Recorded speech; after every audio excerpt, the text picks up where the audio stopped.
Welcome to Health Affairs 4-part podcast mini-series on food, nutrition, and health.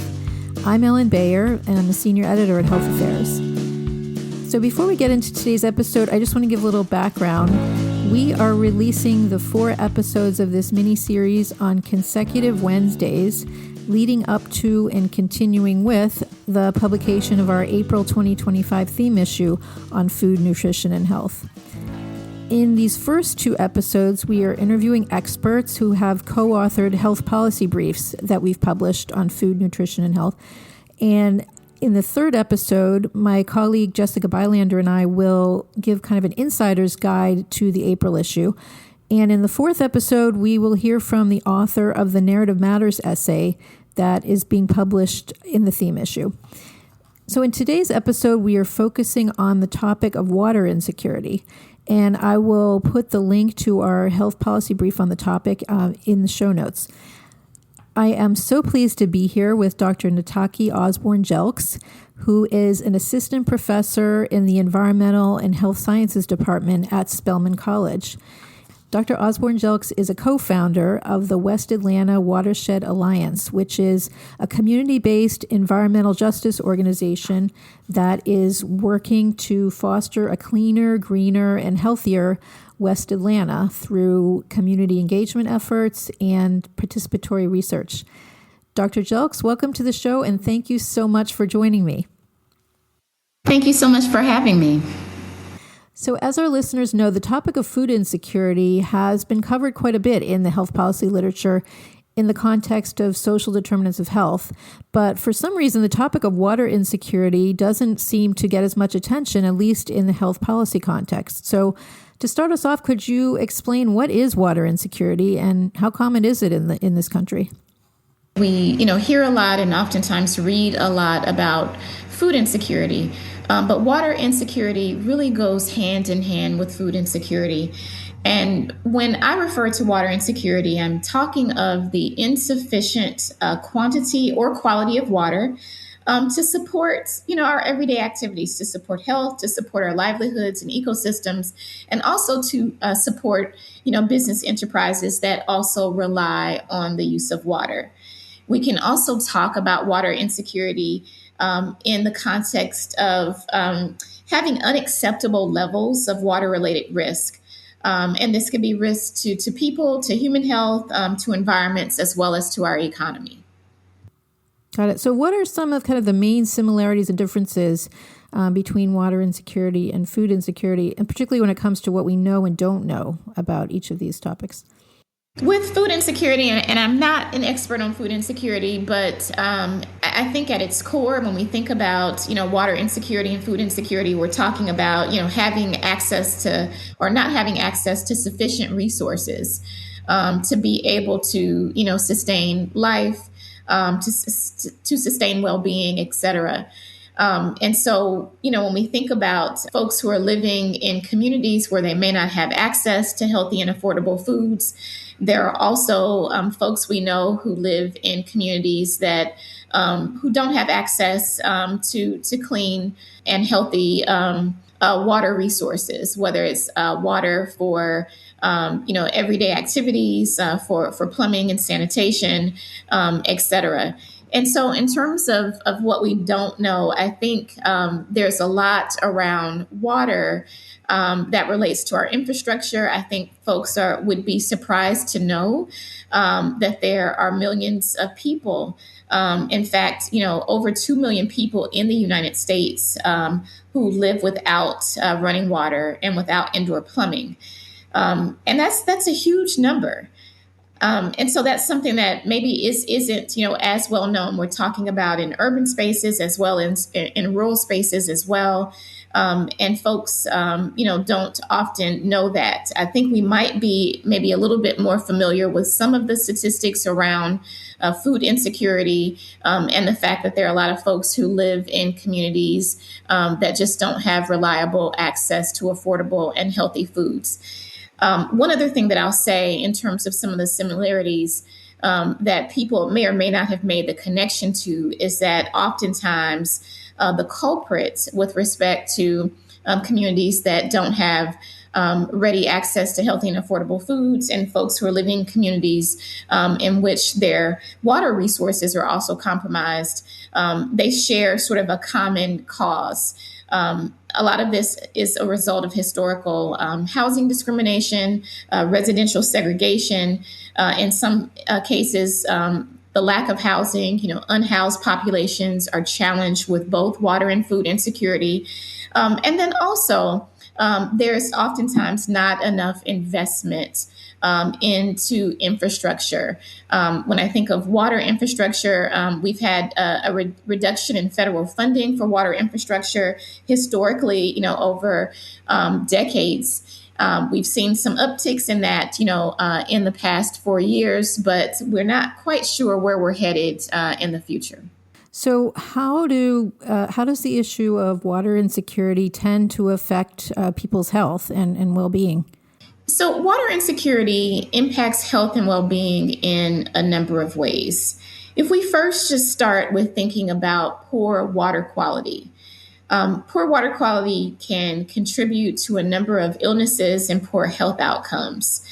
When we're thinking about, water turbidity, and water that might be impacted, from systems where the water pressure is too low, that can increase the potential for contamination, for bacterial contamination, and so that can lead to gastrointestinal illnesses due to pathogens being present in the water.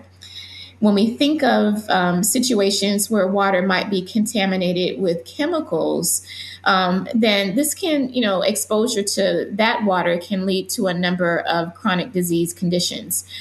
So, for instance, as if we think about, some of the more recent water contamination events that we've heard of and that folks are familiar with, when we think about places like Flint, Michigan, which has had their water supply contaminated with lead. This can lead to neurodevelopmental effects and lower cognitive functioning in adulthood, but also decreases in IQs, lower IQs, as well as developmental delays and disabilities in children. Also, having poor drinking water quality can increase stress, anxiety, and depression. Likely, because of distrust of water providers. In many cases, people think that it's safer to drink, bottled water than it might be to drink, water coming from their taps because of the situations that we've seen, where water coming out of the tap is indeed contaminated. One other thing that I'll mention, with respect to water insecurity and its impact on health, is really it's connected also to finances. When we think about the unaffordability of water in places like Detroit, Michigan, where there have been a number of water shutoffs due to people's inability to pay their bills. That also leads to stress, anxiety, and depression. And in places, like Detroit, there have been situations where people are threatened with being able to have their kids. They're threatened with having their kids being taken away if the households don't have access to water. So think about the stress, anxiety, and depression that is associated with that sort of thing. And people just aren't able to maintain, hygiene and dignity when they don't have access to water. So thank you for going over those issues. With respect to food insecurity, there has been a lot written about equity issues, and that the problem of food insecurity is not equally distributed in this country. And so is that the case with water insecurity, where certain populations have experienced and suffered water insecurity more than others? In terms of water insecurity, it is not equitably distributed across the U.S. landscape. While there are a number of communities and really millions of people who have challenges with water insecurity, we find that people of color are disproportionately impacted. They endure poor water quality more. There are in terms of the water infrastructure, there has been less investment in communities of color. Also, when I think about how water insecurity is inequitably distributed, we also have to think about people who are living in smaller rural communities that are served by small community water systems. They are more likely, quite honestly, than urban spaces to face contamination problems. Oftentimes, there is a lack of, financial resources or capacity to address chronic systems or chronic issues, I should say, in their systems. And so that's something that we can't, leave out. I live in an urban community, and so I oftentimes think a lot about these issues from that context. But we also have to think about rural communities, smaller communities, and the fact that there are a number of communities where households get their drinking water from private wells. And so they are, not tapped into these public systems. And so they are beyond the purview of federal regulation. And so those communities and households are oftentimes also more at risk and typically face higher contamination than households that are served by public systems. What are some of the ways that policymakers have and could try to address some of the health consequences of water insecurity and try to prevent these issues in the future? Policymakers have and I think, should continue to make investment in our water infrastructure.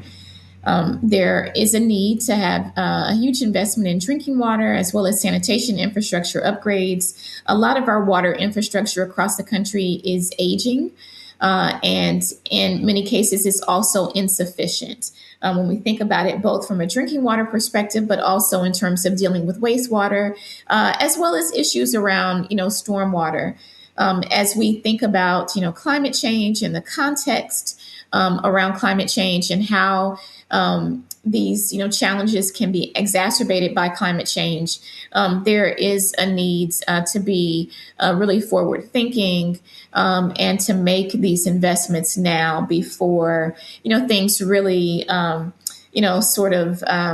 before our systems fully collapse. Definitely, we can look at a number of initiatives as of the last several years from the federal level that have been focused on investing in infrastructure. Things like the Inflation Reduction Act, as well as the bipartisan infrastructure law. These were two pieces of federal legislation that set aside funding for investments in water infrastructure. In many cases, the work around investing in water infrastructure had been sort of shifted, to the state and local level, and in many cases, there was a lack of funding, at those levels to be able to address the challenges that we face. But I would just mention that, these large scale investments that we have, seen in recent years are a good down payment on what needs to happen. But there's a lot more that we need to be mindful of as we move forward. One other thing that I'd like to mention about what policymakers can do is to really pay attention to emerging contaminants of concern. There are new, water contaminants that we need to focus a lot more on, thinking about forever chemicals. And, that is also a space in which there has been some recent, action on. But, we need to be very mindful both of, legacy water contaminants and these newer emerging contaminants of concern to make sure that we have the most stringent water quality protections in place that will help communities across the country, whether you're in a big or small water system. And we also have to recognize that the financial resources need to be in place to help these systems, both big and small, to be in alignment with the new protections that should be implemented. Would you say, are we starting to see evidence that the laws that have been enacted to date, as you mentioned, the bipartisan infrastructure law and the Inflation Reduction Act, have these laws started to make any progress in addressing and reducing water insecurity around the country? The bipartisan infrastructure law and the Inflation Reduction Act have started to make a difference. We're seeing in some places lead service lines being replaced, which is critical to ensuring safe drinking water in places like Flint, Michigan. In some places where there has been really a lack of wastewater infrastructure, places like Lowndes County, Alabama, for instance, investments that have been made there are starting to make a difference as well. And, again, I'll say that, with these current, policies and investments or recent policies and investments, we're still just kind of scratching the surface in terms of the issues that exist. But these are good first steps that need to be continued. Great. So you mentioned some issues or some areas where additional work is needed. Do you feel like, as you said, we're sort of just getting started and seeing the implementation of recent laws? Could you identify some kind of logical next steps following the enactment of these laws that really need to be addressed right now to be able to make significant progress in reducing water insecurity? I think a logical next step in addressing water insecurity, after having some of the recent federal investments, is really to dial in and to pay attention to hazards from climate change.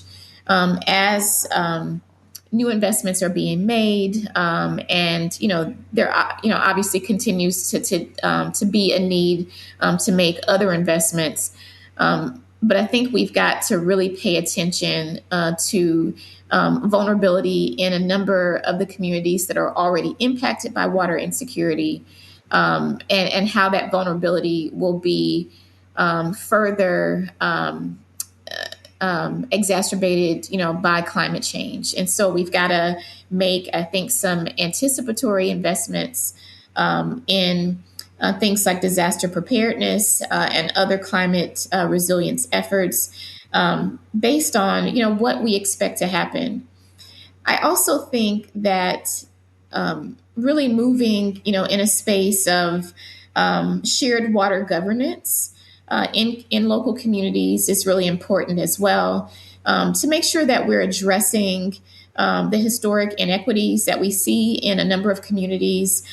We want to make sure that community voices and leadership is elevated, that we're advancing things like the human right to water. So even in the absence or, maybe some uncertainty around, whether or not we'll continue to see the level of federal investments that we've seen in the past, dedicated, to addressing these issues. There's a lot of work that can happen, at the local level to make sure that some of the structural inequities are addressed, and that communities that have been most impacted by water insecurity, can see a way, toward water justice and security. So lots of food for thought, no pun intended. And certainly lots more to do to make progress in reducing water insecurity and its adverse effects. So I think this is a good place to wrap up. I know I've learned a lot, and I hope our listeners did too. Thank you so much, Dr. Jelks.